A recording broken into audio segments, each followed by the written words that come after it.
ke Sunhawk. Ini dia map Sunhawk, map kedua kita Sunhawk untuk kali ini. Windy, iya Win, kalau misalkan kita dari jalur pesawatnya menurut Windy gimana nih? Kalau menurut Windy sendiri ya, arah pesawatnya pelit sih.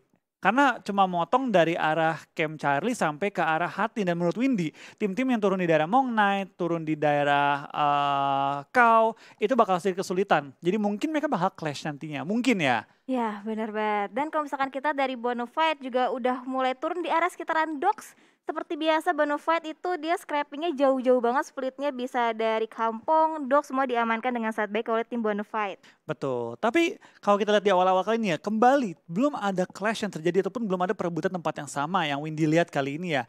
Dan terlihat juga dari tim BFD sudah menyebar di antara Kampung, Lakawi dan juga Dok. So mereka kemungkinan bakal menggunakan strategi healing-healing lagi. Yes, dan Circle mengambil bagian utara dari Sunhawk itu sendiri. Berarti untuk tim-tim yang masih berada di selatan itu nggak bisa terlalu lama untuk melakukan looting-looting karena mereka harus lebih beranjak lagi masuk dalam circle selanjutnya. Betul, ini dia juga tim Bigetron yang kali turun dari bootcamp kembali tidak mendapatkan perlawanan dari tim manapun dan ini bakal sangat memudahkan mereka untuk rotasi di awal-awal karena baik lagi yang seperti biasanya Kak Flo bilang sama Kak Pasta sama Kak Dogi juga, bootcamp itu tempat terenak kalau main Sunhawk karena rotasi kemanapun tuh gampang karena udah berada di center dari Sunhawk yang terkenal rotasi tuh susah.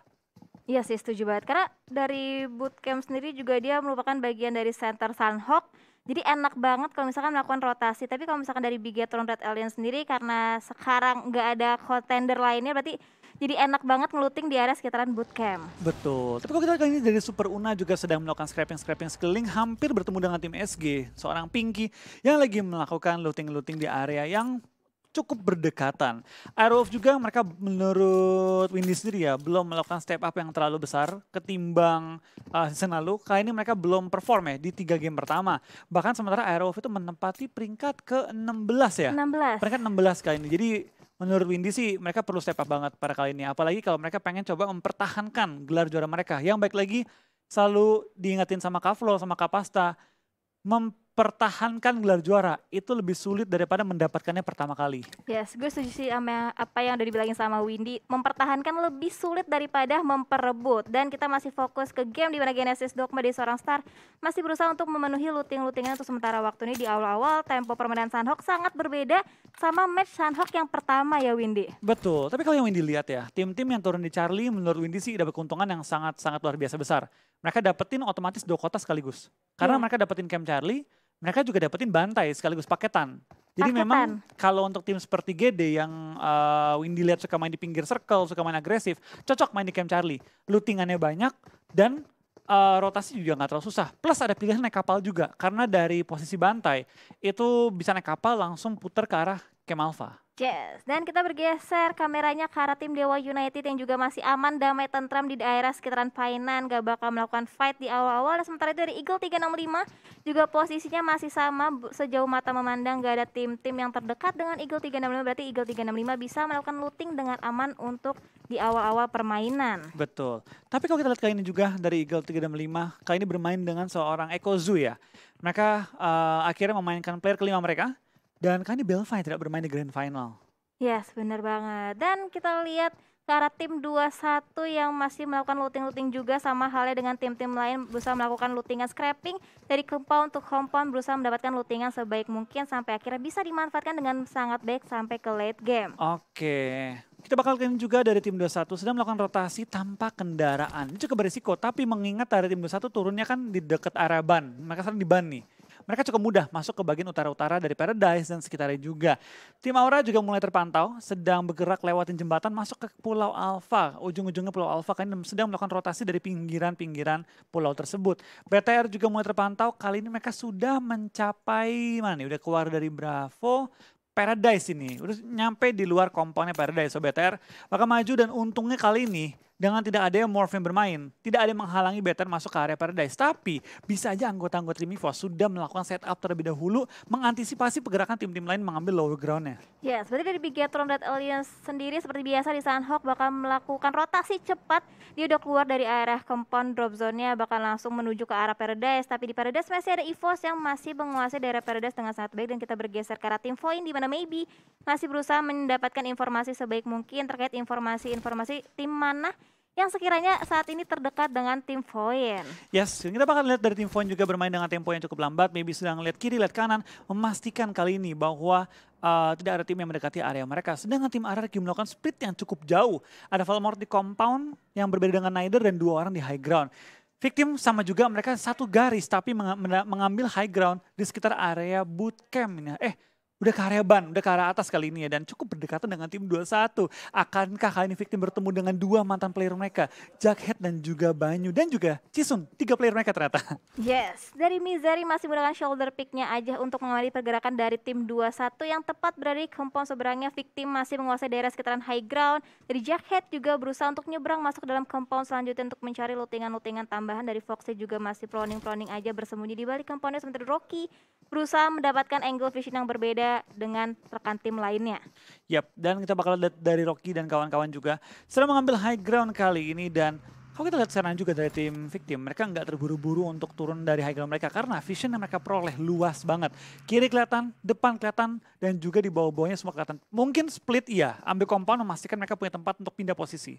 Itu dia. Dan dari Scarlet Gaming langsung nyeburin aja vehicle-nya, langsung berusaha berenang-berenang untuk nyebrang ke dalam circle selanjutnya. Berarti ini dari Scarlet Gaming dia lebih memilih untuk melakukan rotasi lewat jalur laut. Betul, memastikan tidak ada melihat mereka dan menyelinap masuk ke arah pulau seberang. Dan Void sudah menggunakan jembatan sebagai jalur alternatifnya mereka ya Kavlo. Dan kalau ini kita lihat juga dari seorang Maybe mulai rotasi memastikan teman-teman di bagian low groundnya tidak ada yang kelihatan oleh tim-tim lain. Iya benar banget, berusaha mengumpulkan informasi sebaik mungkin dengan membuka angle vision yang lebih luas lagi ke arah tim-tim lain yang mungkin berada terdekat ke arah tim Void. Tapi untuk saat ini dari Void, kalau misalkan kita lihat dari minimap itu nggak ada tim-tim lain yang terdekat. Yes, yang kita bakal lihat dari tim Onyx juga sedang melakukan rotasi dengan kendaraan. Mereka bermain dengan cukup cepat keluar dari area Camp Bravo dan sudah masuk ke area Mongnai. Mungkin mereka bakal mengincar ujung-ujung dari Kau kali ini. Tapi sementara waktu tidak terburu-buru dari tim Onyx bakal langsung set up di daerah Mongnai. Ujung circle banget. Berarti tim Onyx gak mau terlalu center. Mereka pengen fokus main di pojok circle di mana mereka bisa melihat juga tim-tim depan mereka siapa aja dan juga mengatur tempo dengan lebih hati-hati. Terus juga ada satu airdrop yang tampaknya nggak terlalu menarik ya bagi tim Onyx karena mereka belum mendekatinya. Ada Auge, ada satu set level 3 semua dan juga ada suppressor sniper kalau punya snipernya. Kalau punya sniper ya betul. Dan kalau kita lihat dari tim Onyx sendiri udah berhasil touchdown di checkpoint selanjutnya, lagi berusaha mengamankan satu buah bagi lagi dan lagi di Sunhawk. Ini vehicle cukup favorit untuk digunakan semua player untuk melakukan rotasi ya Windy. Betul. Kalau yang Windy lihat ya, biasanya tuh kalau nggak motor, naiknya itu bagi, karena cepet banget. Dan kalau kita lihat sekarang ya, tampaknya Serigala Laut is back. Mereka sudah menggunakan kapal untuk rotasi menuju ke arah Pulau Bravo. Kemudian mereka mengambil ujung-ujung dari pulaunya menuju ke arah Kau. Tapi kalau kita lihat sekarang juga dari tim Aero, mereka nggak terburu-buru mendekati daratan. Mereka fokus untuk masuk circle aja dulu. Lalu mereka mungkin melihat kemana arah circle-nya. Kecuali mereka pede langsung nabrak ke arah Kau-nya dan langsung set up di dalam Kau. Itu dia, Aero seperti biasa lebih memilih untuk melakukan rotasi lewat jalur utara dari peta. Dia berusaha menghindari fight sebisa mungkin di awal-awal dan kita bergeser ke arah tim Geek yang masih aman di daerah sekitaran Quarry. Betul, mereka mengambil sisi kiri dari Quarry di mana biasanya ini tempat lootingnya juga tim Victim. Tapi karena Victim udah bergerak dan Geek tahu bahwa mereka adalah tim paling terakhir di belakang. Mereka pede masuk ke arah pergudangan Quarry dengan sangat bebas dan gak terlalu gak hati-hati lah, gak step by step, lurus aja langsung jalan. Karena mereka tahu mereka adalah tim terakhir dan tim-tim lain pasti udah lebih ke arah center. Dari tim Geek pasti udah melakukan PR yang cukup banyak.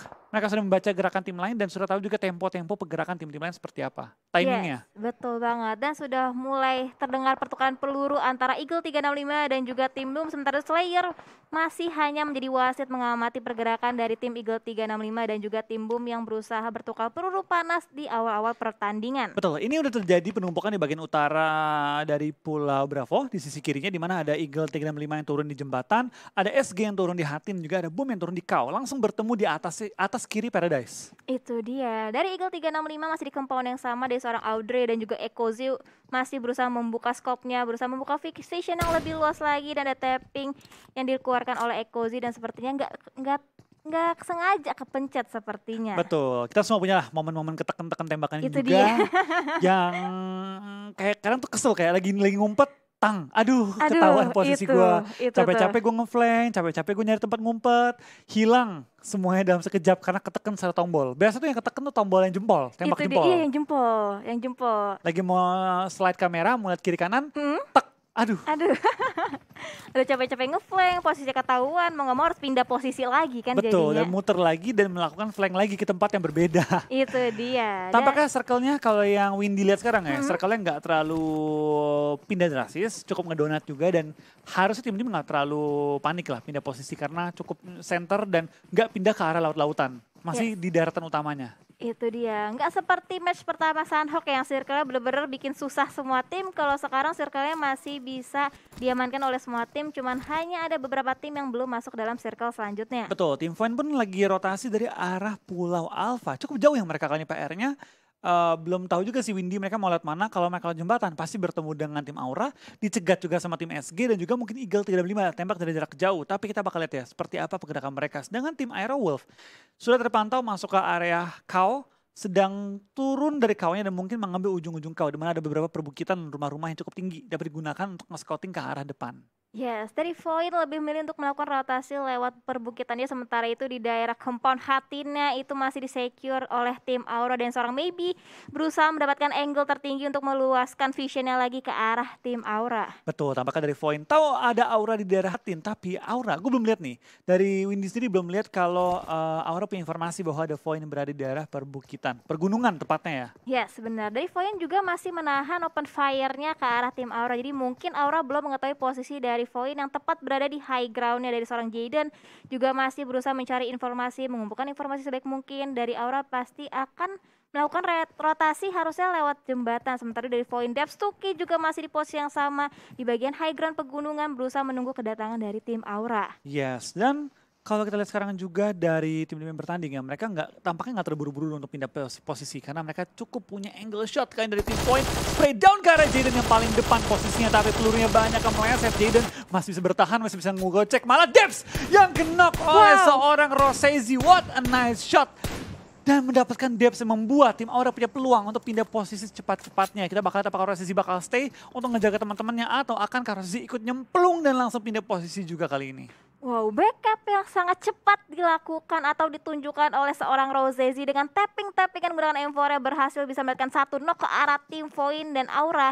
Dipersilakan waktunya untuk nyebrang ke dalam circle selanjutnya. Iya, kita bakal dari tim Aura juga sedang pindah posisi pelan-pelan berenang menuju ke arah Pulau Bravo, di mana kita bakal dari tim Aura tampaknya tidak meninggalkan satupun orang untuk menjaga sisi belakang mereka. Sedangkan Void langsung menuju ke arah perpantaian dan mungkin mencari angle shot ke arah tim Aura yang kali ini sudah mendarat di Pulau Bravo. Yes, dan di sisi lain Anthem berhasil memberikan satu knock ke arah Slayer. Sementara itu dari seorang Asa masih berusaha mencari di mana letak player-player dari tim Aura yang lagi berenang berusaha nyebrang ke dalam circle selanjutnya. Dan sepertinya 3 player dari Aura udah berhasil bisa touchdown misalkan No Mercy. Iya, dan lihat Kavlo, udah masuk menit 13, belum satupun orang dipulangkan ke arah lobby. Baru ke knock pertama kayak ini.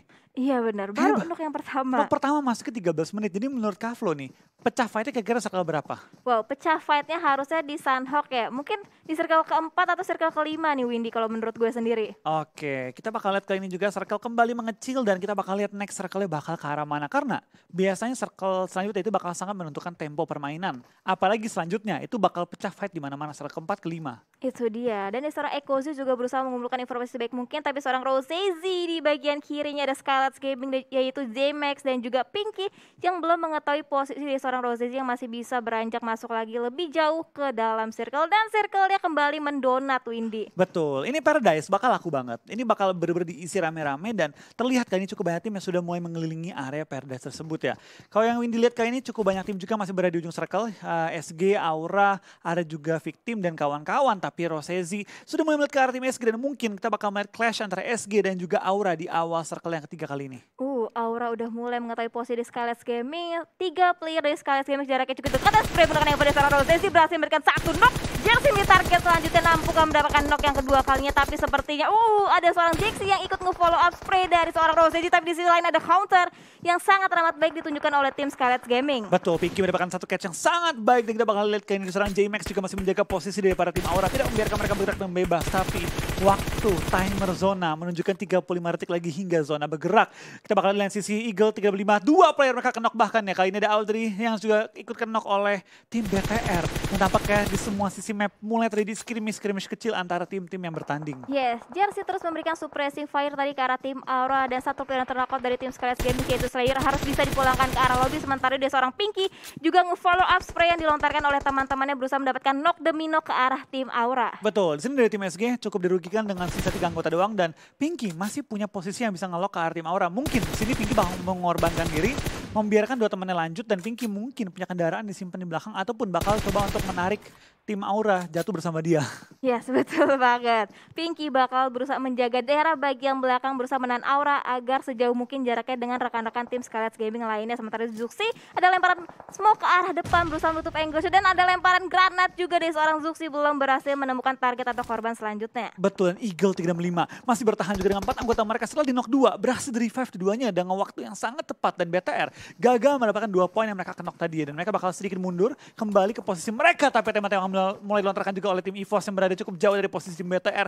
Perlu berhati-hati kalau knock di sini. Luxi dalam posisi yang cukup berbahaya, tapi tampaknya kejauhan dari seorang Red Face membuat Luxi bisa bertahan dan menghindari peluru-peluru panas dari Red Face-nya. Yes, Bigatron gak hanya menerima pressure dari satu tim, tapi dua tim memberikan pressure yang sangat berarti karena tim Bigatron. Tapi sementara itu dua dari Dewa United berkomit langsung push begitu aja. Tapi kita lihat di sini, Onyx Bintang juga harus terknockout dengan kehadiran seorang HF. Oh, tapi kita bakal lihat dari seorang Uni dipulangkan ke arah lobby dari Bobs dan kawan-kawan bakal bertahan menghadapi tim DU yang mengirim dua player mereka maju ke depan dan Cryzen juga ditumbangkan dan mungkin bakal langsung dipulangkan ke arah lobby. Gue rasa dari Hans dan juga Steve nggak akan terburu-buru untuk coba menyelamatkan temennya lagi knock di depan karena benar-benar kalah jumlah anggota plus juga kalah posisi kalau mereka nabrak. Yes, bener banget. Dari seorang Fajar terus memberikan suppressing fire ke arah tim Dewa United. Hans menjadi target selanjutnya tapi masih bisa menutup angle shoot. Tapi di sisi lainnya Daybolt harus langsung begitu aja dipulangkan ke arah lobby oleh seorang Katolisa. Betul, dari victim kali ini mendapatkan 2 poin kill harusnya dan Steve dan juga Hans bakal mencari jalur lain untuk melakukan rotasi. Sayang sekali dari Dewa kehilangan 2 player mereka di awal permainan. Tapi tampaknya dari Onyx juga kehilangan 1 player mereka kali ini di mana sementara waktu 59 player masih live dari 16 tim yang masih bertahan. So kita sudah melihat kali 5 player ya dipulangkan dari tim-tim yang berbeda. Yes, benar banget. Dari Rocky juga masih menjaga compound yang sama, tinggal menunggu kemanakah circle selanjutnya bakalan berpihak. Dari Bobs juga udah mulai beranjak sedikit demi sedikit masuk ke dalam circle selanjutnya, udah mulai touchdown. Tinggal menunggu dan circle-nya Kaflo. Oh, Windy. Salah sekali lagi tambah ya. Dihitung ya wasit ya. Aduh. Kita lihat ini circle pindah ke arah kanan di mana baru ada 3 tim yang masuk ke circle. Dibilang 2 mungkin lebih tepatnya, Erki dan juga tim BFD di mana Onyx dapetin ujung circle cuma belum masuk ke dalam. Tapi sebelum kita melihat tim-tim yang masuk ke dalam circle, kita bakal lihat fight juga yang terjadi di ujung circle. Ada Void dan juga victim yang fight, Gede dan juga tim Geek yang lagi fight dan lihat sisi kiri dari circle-nya. Numpuk senumpuk-numpuknya nih Kaflo. Yes, benar banget. Katolisa seperti lagi ngokang granat ke arah tim Booms, tapi sementara itu Booms juga bakal memasak granat dengan sangat baik lemparan, tapi mantul begitu aja granat dari seorang Booms belum berhasil mengenai seorang Katolisa, tapi granat di Katolisa bisa banget menghancurkan seorang Booms. Ini saling bertukar utility dan granat di Katolisa, that's it, berhasil mendapatkan 1 knock ke arah tim Genesis Dogma. Betul, 3 lawan 2 kali kondisinya, tapi di lain sisi dari tim Boom juga bakal fight dengan tim Onyx. Banyak banget fight terjadi di semua sisi map Kaflo. Kita udah gak bisa mengikuti nih jumlah fight yang lagi jalan, tapi kita bakal fokus ke satu fight aja antara Geek dan juga tim Gede di mana Star masih bertahan dengan seorang Nichil melawan 3 anggota tim Geek. Kali ini Dinosaurus masih bertahan juga di sisi belakang. Nichil belum menemukan targetnya, Mort sudah melakukan healing dan kita bakal lihat kali ini fight antara 2 tim pojok circle ini bener-bener habis-habisan.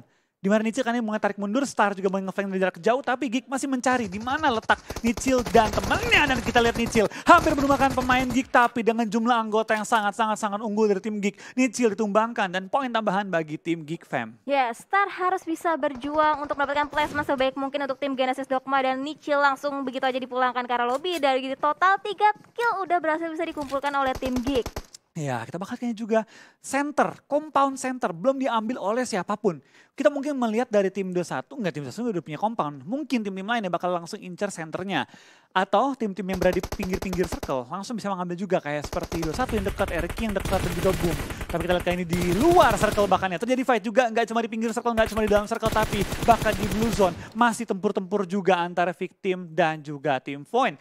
Aero juga mulai muncul bertempur dengan tim-tim sekitar mereka. Dan kali ini dari tim Aero bermain jauh lebih agresif. Ya, benar. Dan Void misalkan last man standingnya yaitu seorang Maybe hanya bisa bertahan. Seberapa lamakah Maybe bisa bertahan di tengah gempuran tim-tim lain. Dan kita lihat sini boom, satu player terknock udah berhasil bisa di revive. Dan ada lemparan granat dari Aero ke arah boom. Belum berhasil mendapatkan target atau korban selanjutnya. Smoke juga udah mulai di pop up untuk menutup vision dari arah tim Aero. Ya, kita bakal lihat dari tim BTR juga bakal fight dengan Eagle 365.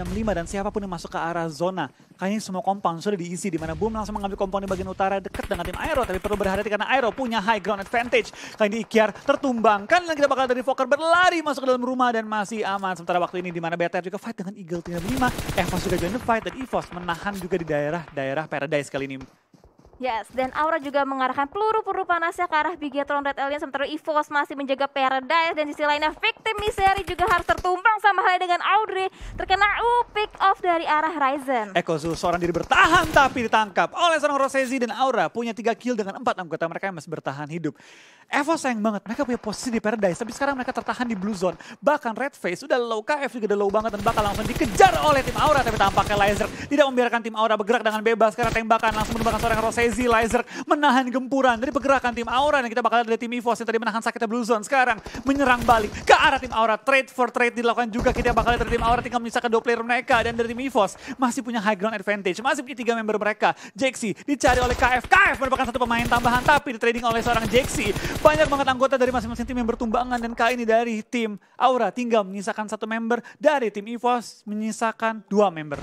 Yes, 2 lawan 1 Jaxi untuk sementara waktu nggak bisa bertahan terlalu jauh, tapi terus memberikan suppressing fire ke arah tim Aura. Sementara Jaden bahkan dibiarin bleeding out, tapi kos akan terjadi. Jump shoot dilakukan oleh seorang Potato, belum berhasil korban atau target selanjutnya, tapi seorang Fokker benar-benar digerebek banget compoundnya oleh 3 player dari tim Aero. Fokker sampai bakal terjadi, Fokker bisa dapatkan 1 player dan itu dia dead set. Fokker gak bisa bertahan lebih jauh lagi dan harus terfinish di posisi ke-13. Dan dalam sekejap tinggal menyisakan 12 tim dan 27 player yang alive. Tapi kita bakal lihat ini dampaknya dari MSG. Pinky mulai join the fight juga tidak membiarkan tim Aero mendapatkan posisi yang enak dengan kondisi jumlah anggota lengkap. Karena 2 player langsung di-end oleh Pinky. Pinky tahu ini chance dia untuk coba merebut ujung zona, lemparan bom dilontarkan ke dalam juga, dan Pinky pengen merebut compound dari tim Aero yang tinggal menyisakan 2 member mereka. Bom dikokang, akan dilempar dalam rumah, dan kita bakal lihat Potato dalam bahaya. Tinggal Super Una seorang diri, one on one situation. Pinky bisakah dia clutch? Tapi tampaknya dia yang akan di-clutch oleh seorang Super Una. Yes, tapi Super Una juga terkena suppressing fire dari arah tim-tim lain yang udah mulai ngelock. Itu ada tim RRQ yang udah mulai memberikan suppressing fire, dan Super Una harus terkalahkan oleh sakitnya Blue Zone. Betul, kita bakal lihat kali ini tinggal sisa 8 tim pada kali ini, dan banyak banget tim yang sudah pincang kondisinya. Geekfam tinggal 2 member, SG tinggal 1 member, BTR tinggal 1 member, dan kita bakal lihat SG kali ini masih bertahan dari Blue Zone. Tiba-tiba 6, 9, 8, 7, 6 tiba-tiba dalam waktu hitungan detik. Cepet banget tim-tim yang berguguran secara bersamaan. Misalkan 6 tim lagi dengan 16 player yang masih live total. Sementara itu dari RRQ masih bisa bertahan dengan 4 player yang masih komplit. Betul, kita lihat sekarang dari BFD 21 dan juga RRQ masih bertahan dengan keempat anggota mereka. Dari BFD kali ini sudah mulai menyerang, sudah mulai menekan juga pergerakan tim-tim melawan mereka. Dan 21 bakal bertahan juga melawan tim Geek yang berada tepat di belakang mereka. Ada beberapa tim yang masih nahan sakitnya Blue Zone, tapi kita bakal tim-tim yang masih lengkap bakal clash out kali ini di daerah compound. Yes, berbeda dari seorang Jacket menggunakan UMP-nya berusaha mendapatkan seorang Warung. Mereka depan menggunakan UMP dari seorang Jacket, belum berhasil mendapatkan seorang Warung di sana. Warung mendapatkan double pick dari tim 21 tapi belum berhasil bisa tertumbang untuk saat ini. Warung masih bisa bergerak dengan leluasa ke area belakang, berusaha backstab terdedah sedikit, dan dari lemparan granat seorang Jacket belum bisa berhasil mendapatkan target atau korban saja dari tim RRQ. Betul, tampaknya 21 mengejar 2 anggota tim RRQ, tapi zona pun sudah mulai memihak ke arah tim RRQ, di mana 21 perlu mempush cepat, dan tampaknya dari Kato berlari, tapi dia akan tumbang oleh tim 21. 4 tim tersisa, 13 yang masih live. Tim-tim yang bertahan semuanya masih sehat kondisinya. Itu dia, masih sehat walafiat, dan Ucup berhasil mendapatkan 1 knock seperti karena tim 21, tapi di sisi lain Chisun terkena suppressing fire dari tim RRQ. RRQ berhasil mendapatkan 1 player dan 21 harus terfinish di posisi ketiga yang menyisakan 2 tim lagi, Windy. Betul, kita lihat Kavlo kali ini tinggal 2 tim tersisa, 7 yang masih live, dan BFD masih sehat dengan 4 anggota mereka, sedangkan RRQ lumayan tertekan. Tinggal menyisakan 3 member dan juga di pojokan, tapi serta nggak memihak untuk kedua tim ini, tapi secara jumlah dimenangkan cukup jauh oleh tim BFD. Yes, dan 1 player yang terknock dari tim RRQ udah berhasil bisa di revive, yaitu seorang Voldemort lagi berusaha melakukan healing, sementara itu RPK terkena lemparan granat dari arah tim Bonafide tapi belum memberikan splash damage yang cukup berarti ada lemparan granat lanjutan, tapi masih ada broken wall yang bisa menjadi penghalang atau tameng dari tim RRQ. Lihat posisi licin, sudah mulai ngeflank ke kanan tapi ada dua flanker yang langsung pengen mengincar seorang dari Peko. Kita bakal lihat kali ini kemenangan jumlah anggota jauh di atas BFD, 4 lawan 3. Tapi kita bakal lihat circle terakhir di siapa yang bisa memenangkan game Sunhawk. Kita lihat kali ini kedua tim masih saling mencari informasi, belum tahu posisi di mana musuhnya, tapi RRQ dan Posin cukup di pojokan karena dua member mereka berada di ujung zona dan kali ini Voldemort juga kenok. Nah, itu dan Posin berbahaya dan tampaknya kita bakal lihat BFD memenangkan game Sunhawk yang kedua pada hari ini. Yes, dan winner chicken dinner untuk tim Bonafide dengan total perolehan poin ada 8 kill berhasil bisa dibekukan oleh Bonafide. Yes, game yang seru banget ya Kak.